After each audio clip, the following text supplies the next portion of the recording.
जय माता दी दोस्तों, कैसे हैं आप सभी। आशा करती हूँ आप सभी अपनी लाइफ में स्वस्थ होंगे, मस्त होंगे और अच्छा कर रहे होंगे। माता रानी महादेव की हीलिंग ले लीजिए। आप सभी अपनी लाइफ में अच्छा करें और जो भी आप पर नेगेटिविटी थ्रो कर रहा है वो सब उन पे 1000 टाइम्स मल्टीप्लाई होकर वापस जाए। अगर मेरे चैनल पे आप नए हैं, इसको आपने सब्सक्राइब नहीं किया है तो इसको सब्सक्राइब कर लीजिए और लाइक, शेयर और कमेंट ज़रूर किया करिए अगर मेरे वीडियोस पसंद आते हैं। हम अपनी एक सोल फैमिली तैयार कर रहे हैं। पेड रीडिंग्स का नंबर आपको डिस्क्रिप्शन बॉक्स में मिल जाएगा। ये रीडिंग पर्सनल होती है, पेड होती है और जो इस समय आप देख रहे हैं ये जनरल कलेक्टिव रीडिंग है। कई लोग इसमें जुड़े हैं तो इसमें कई लोगों की एनर्जी जुड़ जाती है, तो जितना आपसे रेजोनेट करे उतना रख लीजिएगा, बाकी दूसरों पर जाने दीजिएगा आप। तो आज की रीडिंग्स हम स्टार्ट करते हैं। माता रानी कुछ आपसे कहना चाहती हैं। आप में से कई लोग बहुत ज़्यादा परेशान चल रहे हैं कि आपको लोग बहुत परेशान कर रहे हैं, बहुत जेलसी आपसे रखते हैं, लेकिन वो जीवन में बहुत सुखी हैं, बहुत सुख भोग रहे हैं, लेकिन इतने बुरे कर्म करने के बाद भी वो सुख क्यों भोग रहे हैं? ऐसा क्या उन्होंने कर दिया, ऐसा उनके जीवन में क्या है? तो देखिए, जो आपको आज का गाइडेंस आ रहा है माँ की तरफ से कि जो भी अधर्मी होता है, एक बात आप जान लीजिए, वो बलवान होने पर भी भयभीत रहता है। और क्यों ऐसा होता है ये मैं आपको एक श्रीमद् भागवत गीता का एक प्रसंग सुनाती हूँ कि जब लड़ाई हो रही थी कौरव और पांडवों में, तो शंखनाद जो होता है तो उससे पांडव सेना पर कुछ भी असर नहीं हुआ। पर पांडवों के साथ जो पांडवों की छोटी सेना थी उसके जब शंख बचे तो उनके शब्द से कौरव सेना के हृदय विदीर्ण हो गए। जब कौरव सेना ने शंख बजाया तो पांडवों पे कोई असर नहीं हुए। उसका कारण था शंख ध्वनि के भयानक शब्दों ने आपके पक्ष वालों के हृदय विदीर्ण कर दिए। अब प्रश्न उठता है कि ऐसा क्यों हुआ? तो इसका ये उत्तर है कि उनके हृदय में अधर्म, पाप, अन्याय नहीं है। अर्थात जो धर्म पूर्वक अपने कर्तव्य का पालन करते हैं उनका हृदय मजबूत होता है और उनके हृदय में भय नहीं होता। न्याय का पक्ष होने से उनमें उत्साह होता है, शूरवीरता होती है। दुर्योधन आदि ने पांडवों को अन्यायपूर्वक मारने का बहुत प्रयास किया था। उन्होंने छल कपट से अन्यायपूर्वक पांडवों का राज्य छीना था और उनको बहुत कष्ट दिए थे। इस कारण उनके हृदय कमजोर हो गए थे। इसी तरह श्री रामचरितमानस में भी इस प्रकार का एक उदाहरण आता है कि लंकापति रावण से त्रिलोकी डरती थी। वही रावण जब सीता जी का हरण करने जाता है तब वह स्वयं भयभीत होकर इधर उधर देखता है। उसकी स्थिति उस कुत्ते जैसी हो गई थी जो किसी घर में चोरी से घुस रहा हो। इसलिए अन्याय, अधर्म युक्त आचरण कभी नहीं करना चाहिए। तो जो भी अन्याय और अधर्म युक्त आचरण आपके इर्द गिर्द कर रहा है, माँ उसको संदेश दे रही हैं और आपको भी संदेश दे रही हैं कि आप भगवान के न्याय पे शंका मत करिए। आपको एक जबरन भय दिया जा रहा है और जो पाप कर रहा है उसके हृदय से पूछिए कि उसके हृदय में कितना भय है। हर तरीके से उसके हृदय में एक भय रहता है, भगवान के प्रकोप का भय रहता है। माने चाहे ना माने, भगवान के प्रकोप का भय रहता है। उसके मन में चोरी, देखिए जो चोरी करता है, चोरी करने जाता है तो उसके मन में भय तो रहता ही है, तभी तो वो रात के अंधेरे में ये चीज़ें करता है, छुप के करता है चोरी। इसीलिए इसको बोलते हैं चोरी, भय। अगर चोरी नहीं होती तो दुनिया के सामने खुल के करता, छुप के नहीं करता। तो जो चीज़ें खुल के नहीं की जाती, छुप के की जाती है, उसको क्या कहा जाता है? उसको चोरी कही जाती है। लेकिन आजकल ऐसा कई जगह हो भी रहा है कि लोग चोरी करते हैं और फिर भी उसको बहुत गर्व से बताते हैं कि मैंने तो, जैसे एक एक्स्ट्रा मैरिटल अफेयर आपने रख लिया और अब बोल रहे हैं कि एक बीवी होते हुए भी आप दो बीवी रखे हैं और उसको गर्व से बोल रहे हैं। रिसेंट में कई लोगों ने, मैं तो बिग बॉस देखती नहीं हूँ, लेकिन ऐसा बिग बॉस में भी देखने को मिल रहा है इतने बड़े प्लेटफॉर्म पे कि उन्होंने 2 शादियाँ कर ली और उसको बड़े गर्व से कह रहे हैं कि हमने तो ये चीज़ ओपनली की है, चोरी से तो नहीं की। लेकिन ये चोरी नहीं कहलाती, ये सीना चोरी कहलाती है, सामाजिक चीज़ें नहीं कहलाती। छुप के आप नहीं कर रहे हो, ओपनली कर रहे हो। कर्म तो आपको तब भी मिल रहे हैं। लोग आपके मुंह पे भले ही अच्छा बोल रहे हैं, लेकिन पीठ पीछे, और आपका दिल ही जानता है कि आपको समाज में क्या प्रतिष्ठा मिल रही है। कल को आपके ये जो बच्चे हैं ये बड़े हो जाएंगे और बड़े होके आपके कर्म भुगतेंगे। 2 माएँ लेके आप उनकी घूम रहे हैं। तो जो भी एक्स्ट्रा मैरिटल अफेयर या जो भी इस तरह की हरकतें एक बीवी होते हुए बिना किसी कष्ट के आप एक प्योर सोल को किसी ने भी रुलाया किसी भी कारण से, उसको वो चीज़ें भुगतनी पड़ती है इसी दुनिया में। भले ही वो अपने पाप को बहुत उजागर करके भी आज के ज़माने में बता रहा है, नहीं मैंने तो बता दिया तो इसमें चोरी थोड़ी ना है।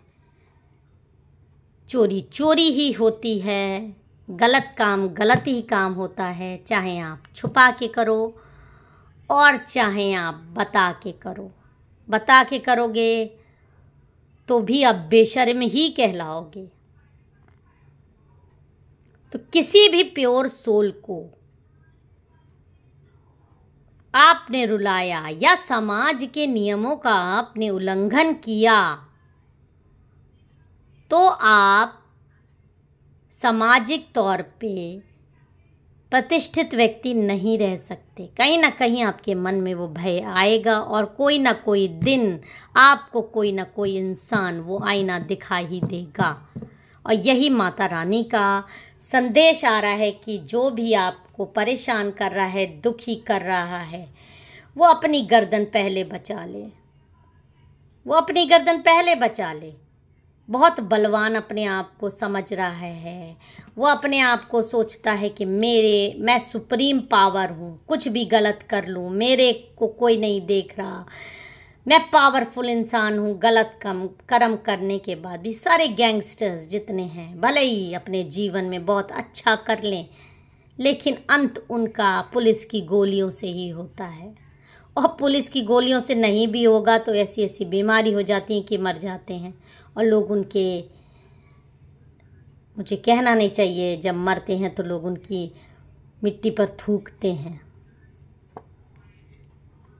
उनको कोई इज्जत नहीं देता। सिर्फ उनके जैसे ही लोग उनको इज्जत देते हैं, क्योंकि भगवान का न्याय है। भगवान के न्याय की लाठी पड़ती ही पड़ती है। जो भी बुरा कर्म करता है वो तो आप उसके दिल से पूछिए कि वो सामने कुछ और पीछे कुछ और है। अकेले में जब वो रहता है तो उसका दिल ही जानता है कि उसने जो पाप किए हैं उसको चैन की नींद नहीं आती है। जो भी आह लोगों की उसको मिली है वो निकलती ही निकलती है और निकलेगी ही, किसी ना किसी रूप में वो निकलेगी ही। और ऐसे टाइम पर निकलती है जब वो इंसान सोचता है कि अब मेरा कोई कुछ नहीं बिगाड़ सकता। जब वो एकदम अहंकार में उस समय चूर हो जाता है, तभी वो धड़ाम से नीचे गिर जाता है और उस वक्त उसको संभालने वाला कोई नहीं होता। तो जो अधर्मी होता है वो हमेशा भयभीत रहता है।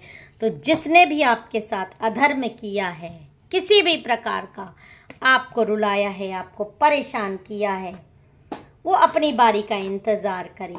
बहुत जल्दी उसकी बारी भी आएगी और वो अपनी किस्मत को रोएगा, अपने पापों को, अपने पाप कर्म को। हो सकता है पाप कर्म के रोने का भी उसको टाइम ना मिले। तो जिसने भी आपके साथ बुरा किया है देख लेते हैं। देखिए, जो भी ये एम्प्रेस का कार्ड आ रहा है, जो भी अपने आप को आपके जीवन में बहुत महारानी समझ रहा है, बहुत आपके जीवन में कंट्रोलिंग पावर चाहता है, आपको नीचा दिखाना चाहता है, आपकी बिचिंग करता है, आपकी बुराई करता है, ये सारी रीडिंग उसी के लिए है कि वो क्या समझ रहा है कि वो उसके पाप का घड़ा कभी नहीं फूटेगा और वो जीवन में सिर्फ अच्छा करता रह जाएगा। उसके गुनाहों की सजा उसको बहुत जल्दी मिलेगी। ऐसे उसकी गर्दन काट दी जाएगी। देखिए कैसे फंसी हुई है गर्दन इस लेडी की। इस लेडी की गर्दन एकदम फंसी हुई है। इसको समझ नहीं आ रहा है कि क्या करूं। 2 महीने के अंदर आपके दुश्मनों के यही हाल होने वाले हैं। जो भी आपको परेशान कर रहा है और परेशान करके बहुत ज़्यादा खुश हो रहा है कि मैंने अपनी लाइफ में बहुत अच्छा किया है, उसकी पूरी लाइफ ऐसी डिसबैलेंस होने वाली है।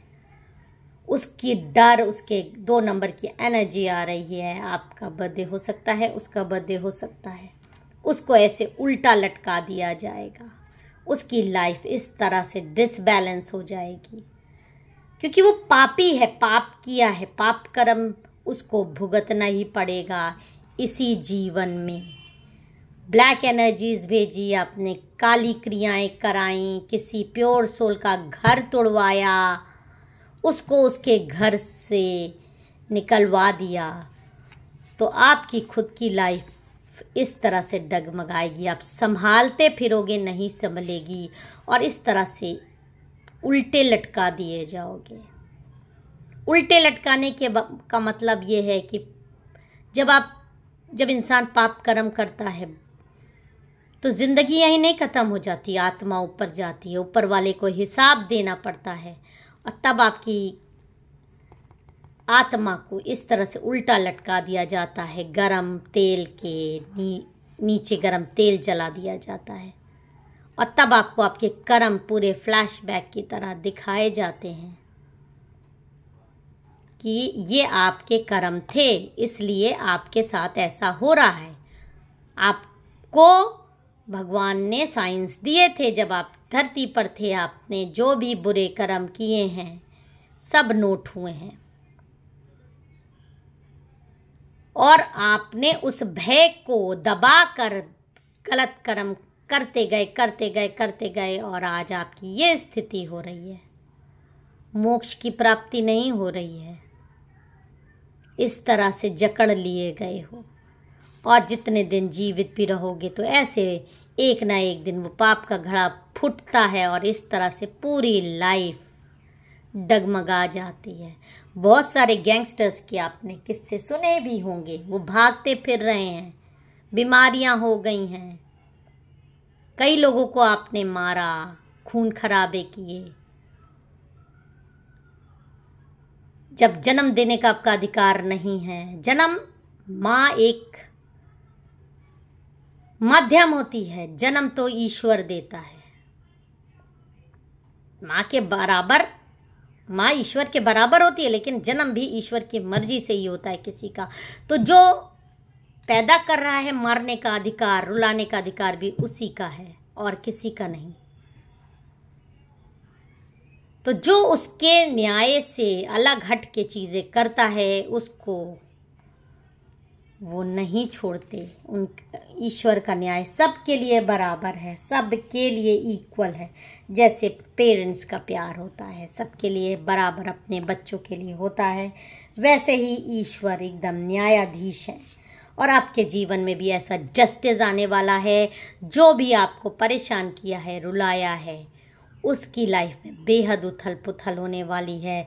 बलवान रहकर भी वो इंसान, अधर्मी इंसान जो भयभीत है, वो भय उसके सामने बहुत जल्दी आने वाला है और उसकी नैया डामाडोल हो जाएगी।